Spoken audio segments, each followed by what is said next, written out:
आज के वीडियो में हम आपको भगवान पतंजलि के प्रारंभिक समाधिपाद के कुछ सूत्रों का अध्ययन करेंगे। आप समझने का प्रयास करना, क्योंकि सूत्रों को समझने से भी हमारे चित्त पर प्रभाव पड़ता है, हम योग मार्ग पर आगे बढ़ जाते हैं। तो प्रारंभ करते हैं। भगवान पतंजलि जी ने जो योग का पहला सूत्र दिया है, उसमें उन्होंने योग की परिभाषा दी है। जैसे लोग पूछते हैं योग क्या है या योग किसे कहते हैं, तो इसका उत्तर उन्होंने पहले सूत्र में दिया है।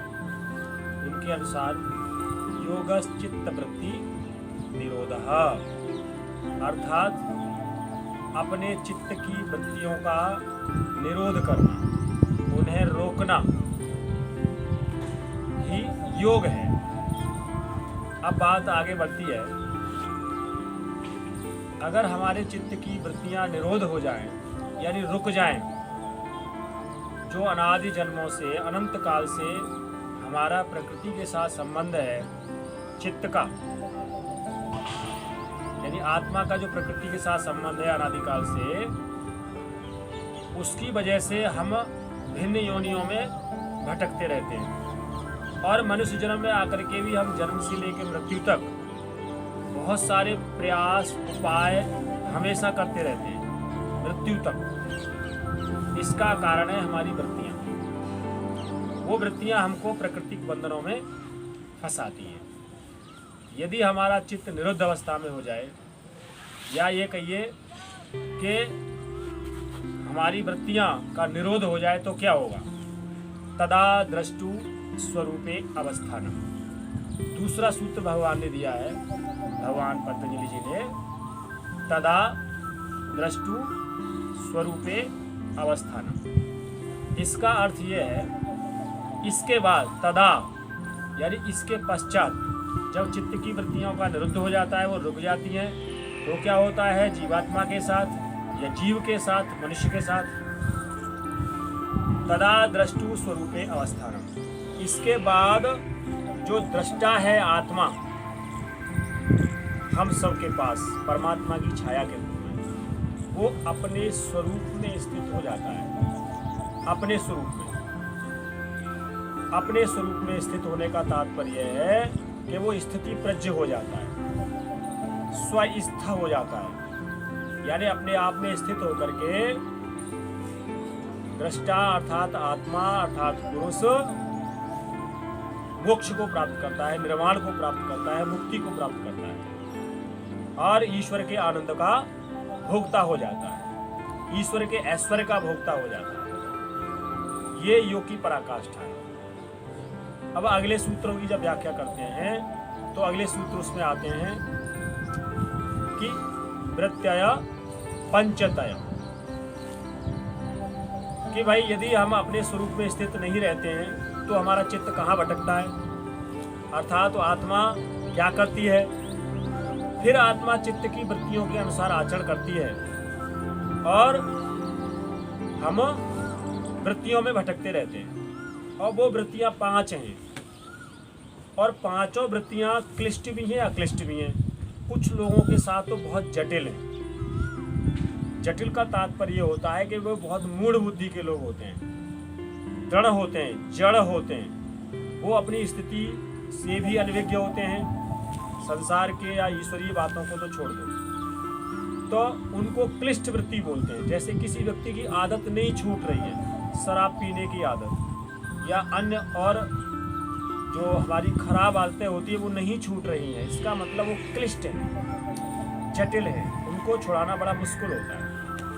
तो वृत्तियाँ पंचतय, क्लिष्ठा अक्लिष्ठा, क्लिष्ट भी होती है, अक्लिष्ट भी होती है। अक्लिष्ट का तात्पर्य होता है वो हल्की होती है, उदार होती है। यदि किसी व्यक्ति का अच्छे सज्जन पुरुष का सानिध्य मिल जाता है, तो हमारी गलत आदतें छूट जाती हैं। क्यों छूट गई? क्योंकि वो क्लिष्ट नहीं थी, जटिल नहीं थी, यानी वो पक्के चोर नहीं थे। पक्के चोर अपनी आदतों को नहीं छोड़ पाते हैं, और कच्चे जो चोर होते हैं वो अपनी चोरी की आदत को छोड़ देते हैं। जैसे ही सरकार का या पुलिस का या किसी का भय होता है, तो उस भय की वजह से वो गलत कार्यों को छोड़ देते हैं। ये होती है अक्लिष्ट वृत्ति, उदार वृत्ति। अच्छा, अब वृत्ति है कौन कौन सी? वो 5 वृत्ति कौन कौन सी हैं जिनमें जीवन भर हमारा मनुष्यों का चित्त घूमता रहता है?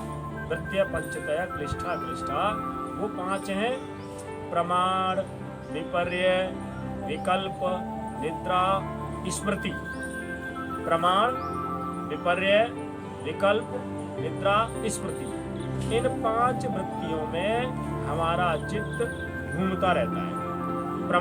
प्रमाण यानी जो हमने देखा है उसके प्रति हमारी आसक्ति और इच्छा बनी रहती है, हमेशा बनी रहती है, इसको बोलते हैं प्रमाण वृत्ति।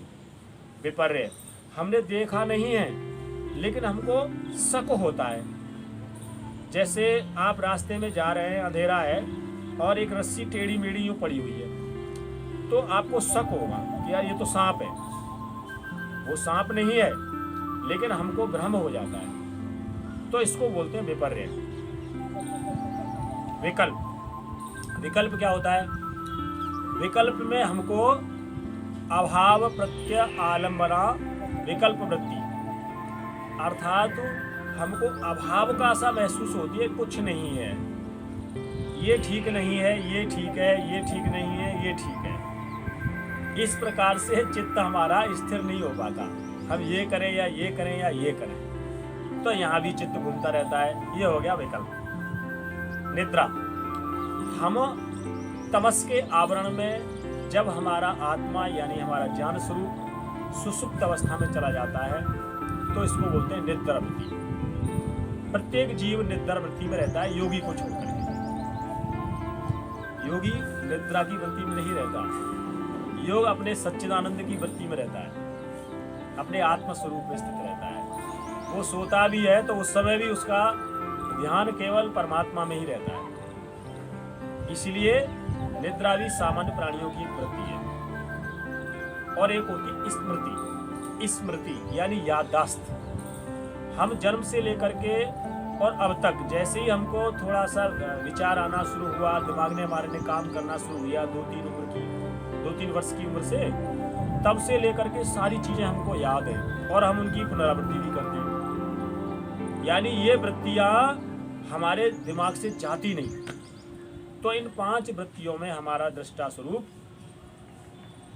अनुगमन करता रहता है, अनुसरण करता रहता है, इसलिए हम शांत नहीं रह पाते, पूरे जीवन उपक्रम करते रहते हैं। अच्छा, अब इनका निरोध करने के लिए क्या करना चाहिए? तो इनके निरोध करने के लिए भगवान पतंजलि जी और भगवान श्री कृष्ण का एक ही मत है। भगवान पतंजलि कहते हैं अभ्यास वैराग्याभ्याम तन्निरोधः, लगातार अभ्यास करने से और वैराग्य का भाव रखने से उन वृत्तियों का निरोध किया जाता है। ऐसे ही भगवान श्री कृष्ण कहते हैं। भगवान श्री क्या कहते हैं? जब अर्जुन ने पूछा कि महाराज ये मन तो बड़ा मुश्किल में बस में आने वाली चीज है, ये तो बड़ा परम शत्रु है, रुकता ही नहीं है।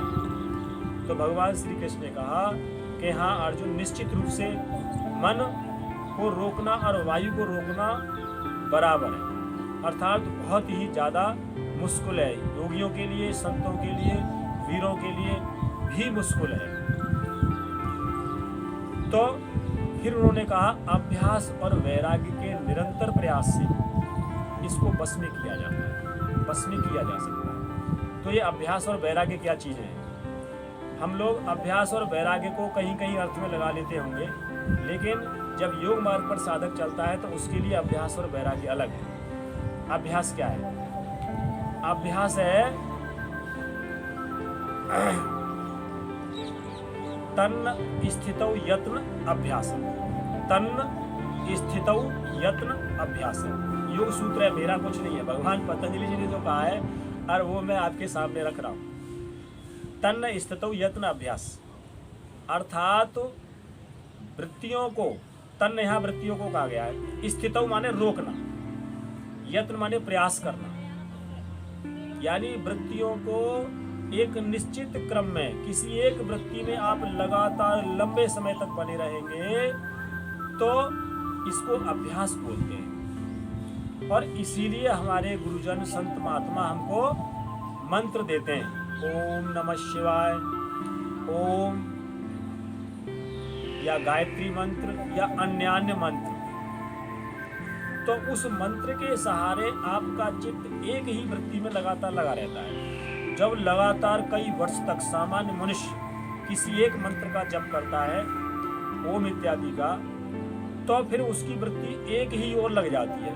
लगातार एक ही ओर लग जाने से बाकी वृत्तियों का क्षय हो जाता है, और फिर जब आत्मदर्शन प्रारंभ हो जाता है तो उस वृत्ति का भी क्षय हो जाता है। इस तरह से लगातार प्रयत्न करने पर वृत्तियों का क्षय हो जाता है। ये तो हो गया अभ्यास। अब वैराग्य क्या है? वैराग्य का मतलब घर बार छोड़ना नहीं है, गृहस्थियों के लिए तो संभव भी नहीं है। लेकिन वैराग्य की जो परिभाषा दी है भगवान पतंजलि जी ने, वो क्या है? वो ये है, दृष्ट आनुश्रविक विषय वितृष्णस्य वशीकार संध्या वैराग्यम। दृष्ट अनुश्रविक यानी जो देखे हुए हैं और सुने हुए हैं। विषय, विषय यानी भोग। हमने जो भी संसार की चीजें देखी हुई सुनी हुई हैं, उन सब में तृष्णा से रहित हो जाना, ये वैराग्य। यानी हम संसार में रहें कैसे? कमल पुष्पवत, लेकिन उनमें आसक्त ना हो। संसार की चीज़ों को भोगें लेकिन उनमें आसक्त ना रहें, ये वैराग्य है। उसके लिए वस्त्र बदलना कोई ज़रूरी नहीं है, स्थान बदलना कोई ज़रूरी नहीं है, देश बदलना कोई ज़रूरी नहीं है। केवल हमें अपने चित्त को बदलना है, और हमको भागना भी नहीं है, हमको जागना है। अपने भीतर अपने स्वरूप की ओर जागना है। और जब स्वरूप की जागृति हो जाती है, आत्मदर्शन हो जाता है, तो विषयों से तृष्णा वैसे ही खत्म हो जाती है। तो आज की बात मैं यही समाप्त करूंगा। आपने सुना, बहुत बहुत धन्यवाद। मैं चाहूँगा योग मार्ग पर आप चलें, इसलिए मैं वीडियो बना रहा हूँ कि आप भी अनुसरण करें और मैं भी।